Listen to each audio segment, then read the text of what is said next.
Warning. Following video contains strong language which may be offensive to some viewers and or inappropriate for children. The content within this video is intended for mature audiences only.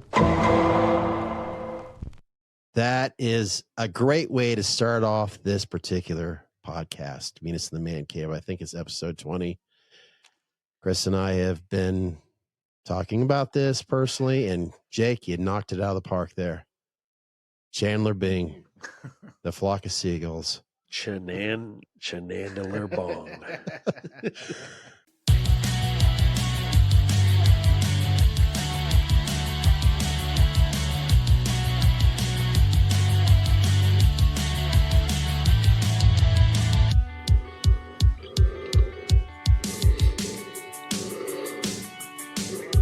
I was going to type in my name, Regina Phalange, and I just shit, too late. Hello, everyone. Of course, you are meeting Chris and I here at Meet Us in the Man Cave on your favorite, either YouTube. Hopefully, you're discovering us over on Rumble. And naturally, of course, if you're like me, I love those podcast apps, Apple, Spotify, the list goes on. And, of course, we have our good friend Jake Patton, who's fashioning out. Flashing.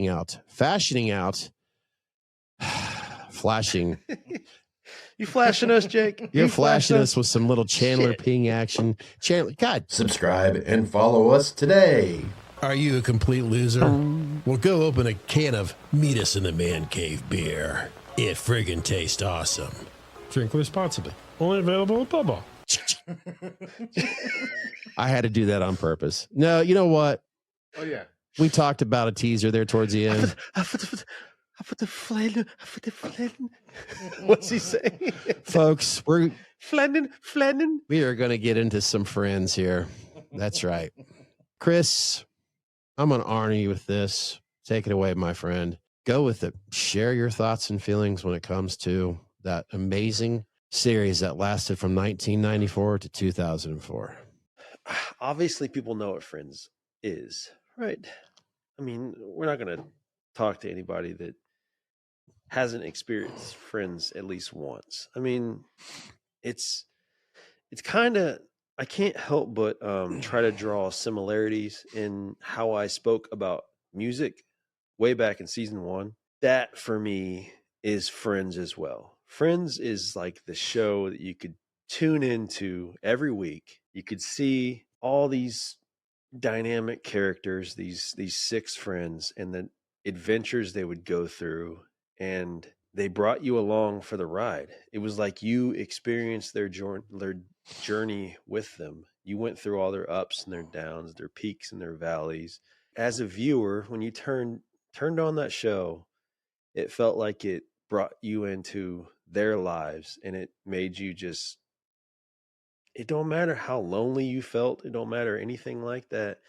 You didn't feel alone when you watched that show. You experienced everything right along with them. It was beautifully written. It had probably the best cast that's ever been assembled for a sitcom in history, I feel like, maybe.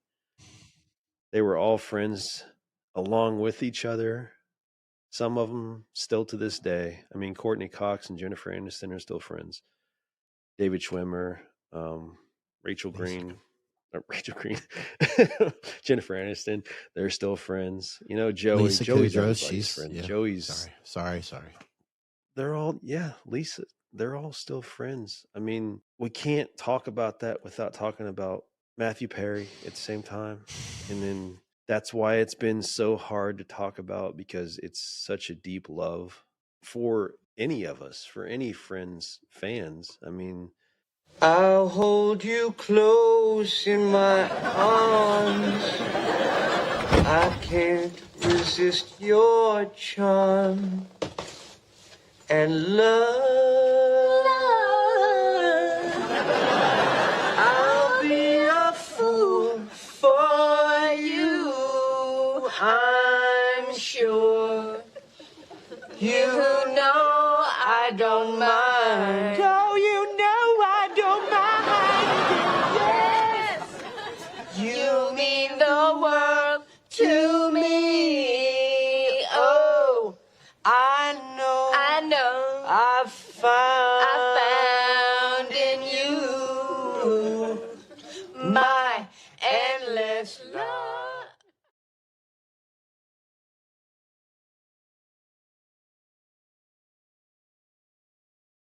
I can still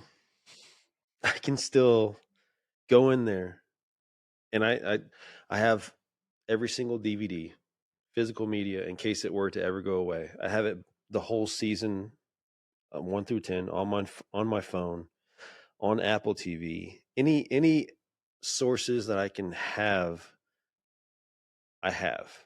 I of course always have to have Friends, but I could literally walk inside right now and turn on Friends. It don't matter what season, it don't matter what episode, and me and my wife will sit there probably until 4, 5 in the morning, just watching Friends.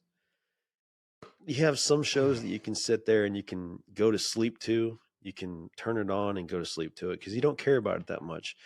But Friends, when we turn that DVD. on, we literally sit there. Oh, that's the 10. When you said Yeah. that, I had to go grab it real quick. The last episode, and it's got a Blockbuster sticker on it. I wish I had to scratch that out now. Sorry, I didn't want to ruin it. Sorry. No, you're fine. We could literally go in there, turn it on, and we're up all night just watching. It's like a comfort level. Oh, throat man there. It's something you put on, and it's just like it's like stepping back into home. Like you're just at home. You're at peace. You can just. It was so much more than just a TV show. It's huge. It's big. How do you quantify like what it is, what they did in 10 seasons? Like it was magic. Yeah. Jake, you're a guest. Please share your thoughts and feelings. What is this television series? What did it mean to you? How did shit? You know what I'm talking about. Can I be any more annoying right now? I think Chris is right. When you watched it, you didn't feel alone. And you felt connected with the characters. Like this could be people that you know and anywhere, and I should say that I've seen on Facebook and people's opinions or whatever. People like Friends isn't funny. I want to say, fuck you. You suck. Friends is hilarious. Maybe your sense of humor sucks. Maybe, but that's just pointless. Whatever. But yeah, Friends is great. I want to say there's well over. I always use percentages for some reason in life, but I'm going to say there's like 98% of the people out there that say Friends is awesome. It kicks ass. And it says 2% losers out there that just are, I don't know. I'll never understand them. Scott, what's perfect? When you came over, was it 2 trips ago? It wasn't on the birthday, but it was the one before that. And the garage TV was playing. What was that playing? You asked me, you were like, is this TV just Friends 24/7? And I said, oh, you better believe it. Okay, to elaborate what Chris is talking about there, and Chris is, as you know, if you've been following us enough here, Chris has practically have had a journey on his new home, his new man cave. Well, you haven't really seen yet, unless you watched episode 16. I don't know if we had a chance to show that, or if I actually captured that or not, but it doesn't matter. Almost behind Chris, as you could tell, he has his bar right there, a physical bar. And then to his left shoulder, a little bit more, there's going to be a French doors that will go out to another section, which we're going to share so much more in the future. It's going to focus more on the car aspect of this podcast. Well, right above those doors, Chris mounted basically a 50-inch whatever plus screen, and it plays Friends 24/7 basically. So now to be recently here, his birthday, St. Pat, we're going in and out. It was a nice, beautiful day. It was a perfect day. And every time you go out those doors, when Friends is, playing on that TV, it doesn't matter if it's David Schwimmer, if it's Jennifer Aniston, or if it's Lisa Kudrow. you're hearing conversations going on, duh, and you're like, who the heck? It just, sometimes you're like, is there somebody by, because right underneath is actually Chris's car. And if you're not thinking about Friends being right up above you, it's like, who? Oh, yeah. Well, and it's so funny because I remember one time I'm walking in and out through there and I got to see, let's face it, everybody's going to have their favorite moment through hundreds of episodes, but just seeing it, pivot.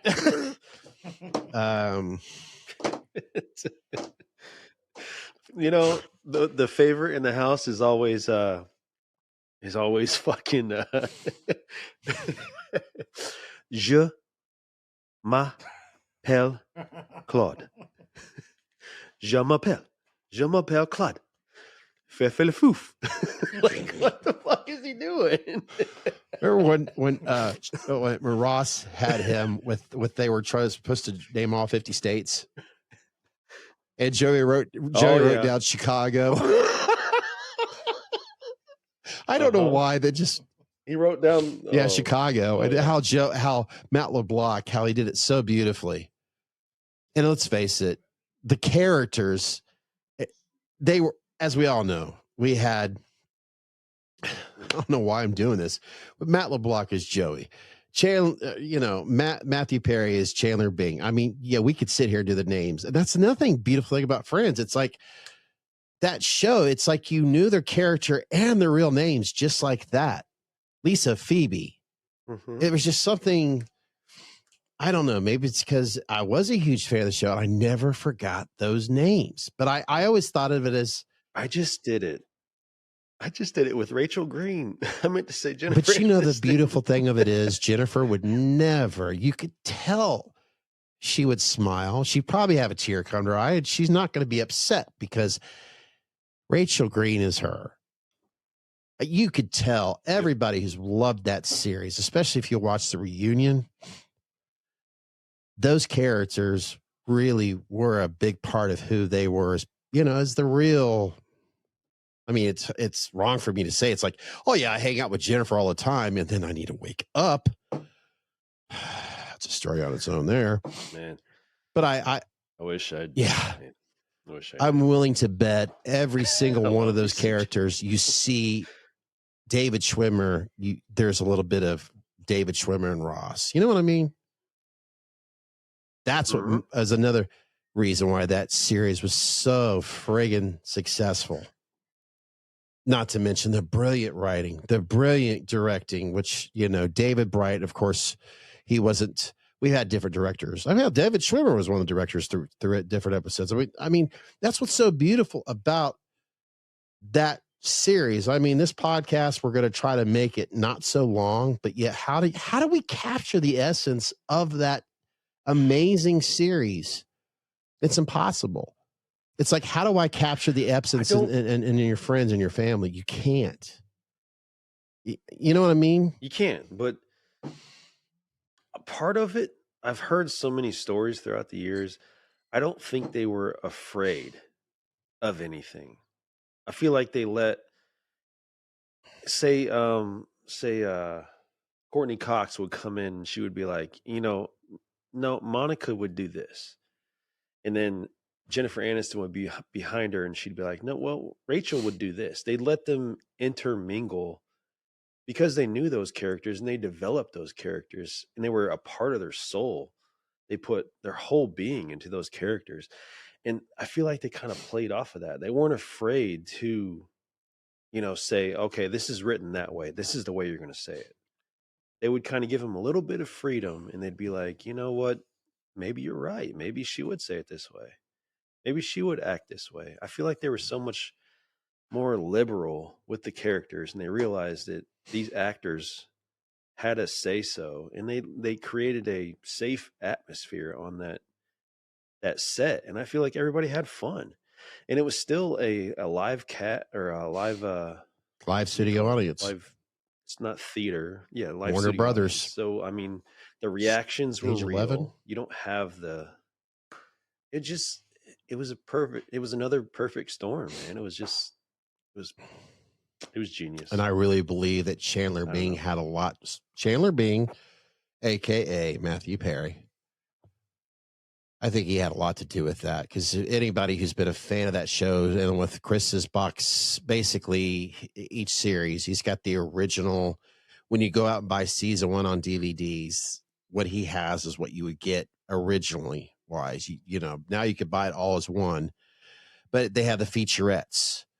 And in those featurettes, I remember from having it myself, they talk about how Matthew Perry was a big inspiration with the writing from the comedy aspect.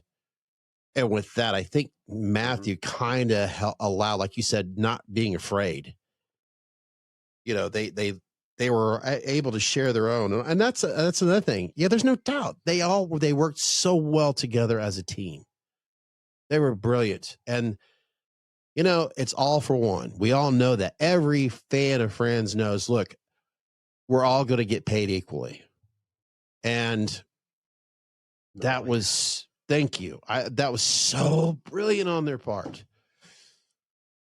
I don't want to bring in the aspect of, before we started this, Chris and Jake, I actually thought, well, I could go back to how it started for me. You know, in 1994, I was 24 years old. I was basically the same age frame as that cast. They're all in their mid-20s.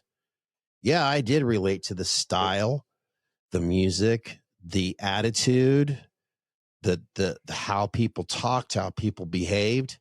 So yeah, it's kind of like here Scott goes again. He talks about, in 1978, I went to see the original film in the theater, Halloween. So Scott gets to rub in her face. He was 24 when Friends came out. They were basically 24, 25, 26. You know, it's look, okay, that's my shine of moment, but Chris has 2 daughters that are they're young kids. They love that series in 2024. Hey, that's on. If I were to walk in there right now, it'd be either One Tree Hill, because I showed him One Tree Hill, or it'd be Friends. It's on repeat. And I love the fact that you could trust those girls watching Friends. You can trust those writers. You could trust it. And it didn't do me wrong. We might have to worry about Joey a little bit, but you could still trust Joey with those girls. It's Portia. Everybody loves Joey. Hey, how you doing? Got to throw that in there. There could be so many one-liners. It's not even funny. Like, yeah, you could just. Oh my god! Of course. My go ahead. God. Janice, yes, I love Janice. Fuck. The actress herself. Yeah, God love her.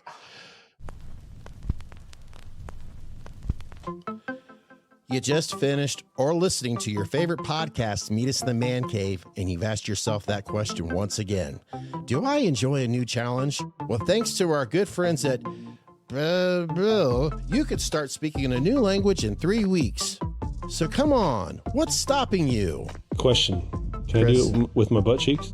Imagine you're over in France and you have a very important business meeting and you bump into your cousin Stacy and you want to impress her with just one simple word. Bonjour. In 2 weeks, you're having a very important spaghetti party and all your Italian friends are going to be over. They're impressed with your spaghetti, but could you imagine how more impressed they will be by just simply shouting out, CIO? Your whole life, you've put it off, and it's finally come to the point where you're over in Germany and you're meeting your grandparents.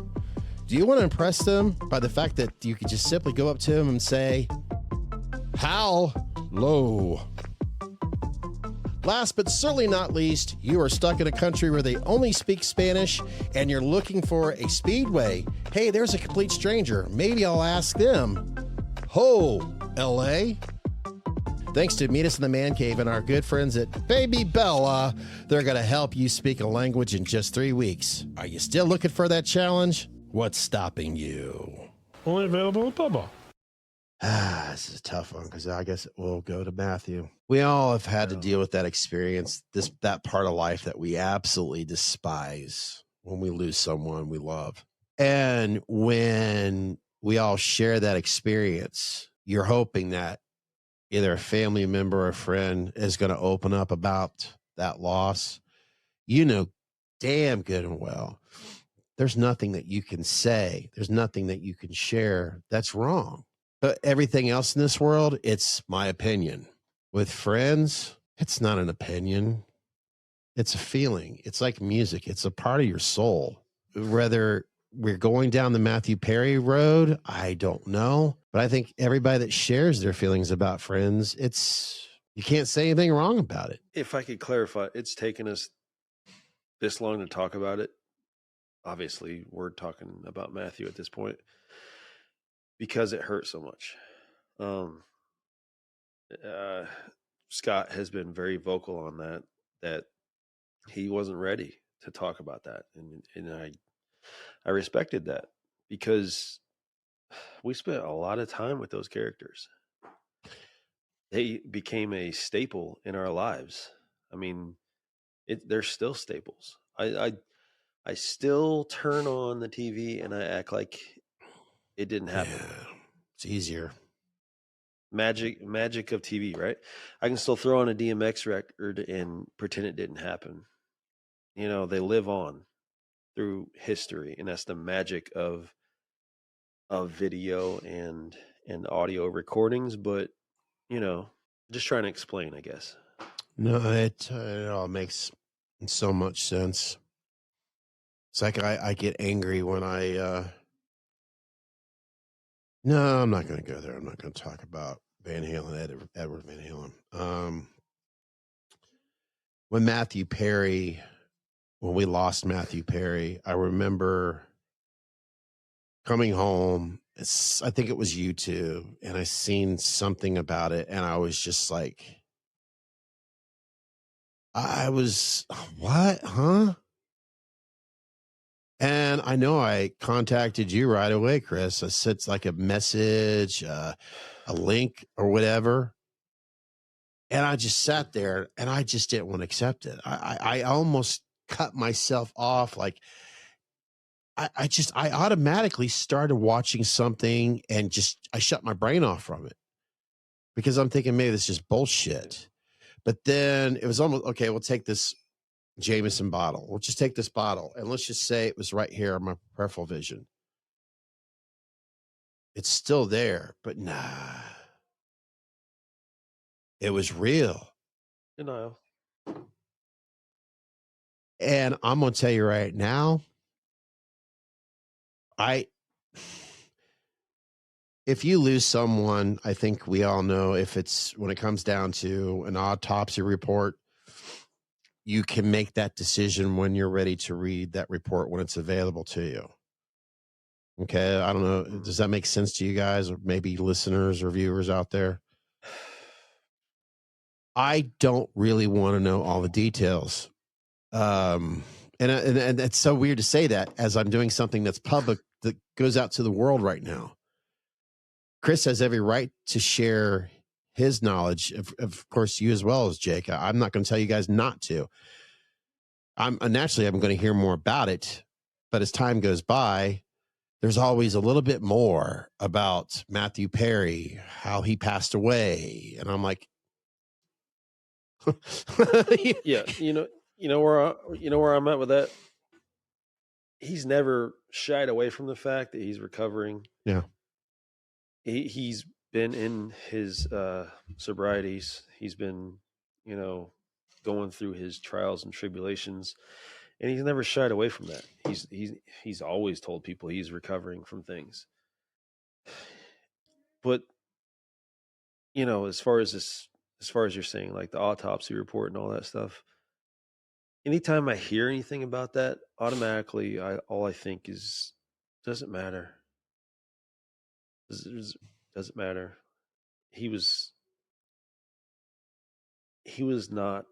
He projected his happiness into other people. Yeah. That's why he made people laugh. He wanted to see people laugh because he was not well himself. So he wanted to make other people laugh. The autopsy reports and all that stuff, I don't care. He had his own battles he was fighting. As far as I can tell, he's not showing up on on an Epstein list, or he didn't hurt people. So then I don't care. If he had his troubles with drugs, whatever, it doesn't matter to me. Like, Yeah. he didn't hurt anybody as far as I'm concerned. It's just like he had trouble. As everybody knows well enough by now, Edward Van Halen, that's my hero. I know that Edward had troubles with alcohol and drugs, but I don't dislove him any less. It's another vice, right? We all got our vices. Just some way to help us cope. Jake, I want to hear more from you, but I'm going to share something with you I already talked about with Chris. I was putting myself in the doghouse this past week. I did something that I'm very ashamed of. Take account of the recording of this podcast is not going to line up when you're listening or watching. But I've always shamed drinking and driving. I've always said that's the dumbest thing you could do. And I stand with that completely. It is the dumbest thing anybody can do. And I'm sure others can put down more. No, you could do this. I, as an adult, was over at Chris's house, Chris and Natalie's and Jennifer's house, along with the girls. I was invited over as a guest when they were having a party for Chris, and I chose to drink adult beverages, and I drank more than I should have, I guess you could say, for someone who decided not to stay, but to get in a vehicle and drive 30 minutes away. Now, granted, 30 minutes doesn't matter. 1 minute's too long, period, if you're drinking and driving. Folks, I was so ashamed of myself the next day and the following day and the next, because I got to thinking, as we're talking about friends here, I should have never put Chris and Natalie in that position and their daughters and his mother in that position. Because what if I had done something so foolishly that, I mean, granted, I already did. I was drinking and driving. But what if I went beyond and hurt myself or hurt someone else? Then Chris and Natalie could have been blaming themselves for the stupid mistake that I made. They didn't say, Scott, you must drink this. You have to do this. No. I am an adult. I did these decisions on my own. I also left on my own remorse. And the funny thing of it is, as much as I talk about YouTube, it was the next day I came across on my algorithm of YouTubers of drinking and driving. You know, those police cam videos, point of view. There was like a combination of drunk drivers that didn't realize they killed someone. And I was like, it hit me like a ton of bricks. And I felt so terrible. And I knew that I had to talk to Chris about this. And I talked to him privately. And pretty much what I'm telling you now is what I told Chris. I'm ashamed of myself. No, I just wanted to say you're being too hard on yourself. You're being too self-deprecating. Yeah, but somebody's got to ground me, if you know what I mean. Well, let me do the same token on myself. I don't try to pretend like I'm somebody's. I'm not going to pretend like I'm your dad. I'm not going to pretend to do anything. I've met you more than my own biological father, so that's a good thing. No, I'm just saying I didn't. You know, there could have been a point where I could have wrestled you to the ground and took your keys, but I didn't do that. The half the blame is on us as well. You knew you could have stay right here. Yeah. But I didn't force you. I don't even remember bringing that up. We were just hanging out, partying. We're all human beings. We all make foolish mistakes. And I'm taking Chris's advice. I shouldn't beat myself up anymore. I understand what I did was wrong. I take full responsibility for making for making that mistake. And I already told this to Chris, and I'm telling you, this as a responsible adult. The next time I'm invited to their home for a celebration, the rule is I hand them my car keys before I even drink an adult beverage, because that's what you should do. Because if you can see a little bit there to Chris's left, his microphone's kind of hiding it. There's a very amazing, comfortable couch that I could have slept on. Oh, there is a couch right there, and it does the It folds up and it pretty much turns into a Mm. queen mattress right there. It'd be So fun. I know it's kind of like, but I thought we were talking about Friends. Because what is it, the main title? I'll But- be there for you. I just thought, you know what? Let's bring because Friends has been so important to so many people all around the world. And all the actors and characters, the writers, everything about that show is amazing. And I just thought, you know what? I'm going to put a little bit of my responsible fat or irresponsible fat ass into this scenario of what friendship is supposed to be about. You know, you're going to be there for somebody. Could I be any more annoying about ruining the even goddamn? I thought I was down about Matthew Perry before, but Scott, you had to bring your drunken ass into this situation. I don't know. I just thought it needed to be said. I wanted to be honest. I wanted to share a little bit of that, and shame on me. Life goes on. I'm hoping to learn from my mistakes, and I just. There's no shame. I want to be able to have 20 more years down the road to where I could see more kids enjoying Friends, the series Friends. Meet Us in the Man Cave apparel available now. Get your very own Meet Us in the Man Cave house, boat, car, child, guitar, batteries, dishes, household apparel, kitchen apparel, hoodies, sweatshirts, t-shirts, shower curtains, phone cases. Oh, the list could go on and on and on. Isn't that right, Chris? Question. Can I do it with my butt cheeks? Meet Us in the Man Cave apparel available right now at redbubble.com. Remember, only a few of those items are available, including hats. Jake, would you please settle down? If you're going to take that avenue, then let me apologize for not being more adamant about having you stay. You would have been fine. Dozer would have been fine. You know, I should have pushed that. I did not push that. So maybe we can take 50-50 here. And for you out there watching us for the first time, if you want to know who Dozer is a he-she golden retriever. He-she? Yeah. Damn. The way he-she pisses, it's hard to tell. I should have. I didn't address him correctly. No, Dozer is a fine young puppy boy. He's out there in the living room. I startled him earlier. I interrupted him listening, falling asleep to basketball out there. So yeah, Dozer could have stayed there easily because he was already enjoying sleeping while we were all enjoying macabre ball. Didn't bother him one bit.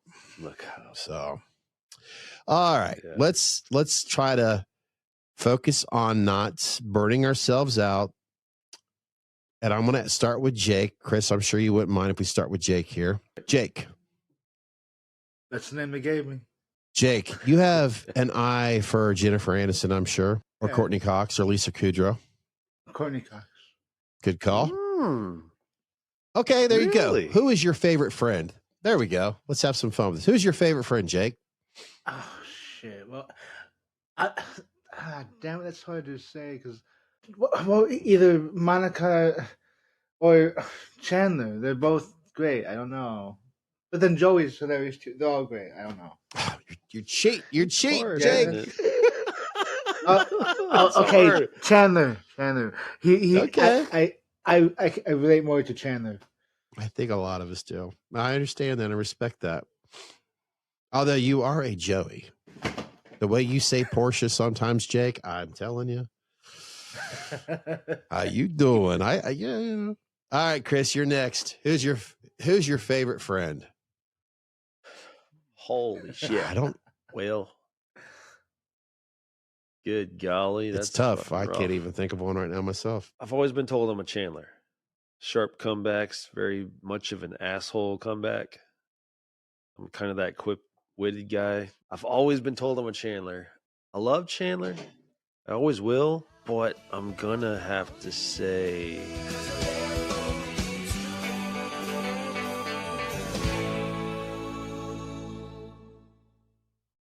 Chris and I would like to thank you for watching or listening to Meet Us in the Man Cave. Since you enjoyed watching us, make sure that you tell all your friends and family to subscribe to Meet Us in the Man Cave here on YouTube. Make sure you click on that notification bell. That way you're notified on our next video podcast or live stream video.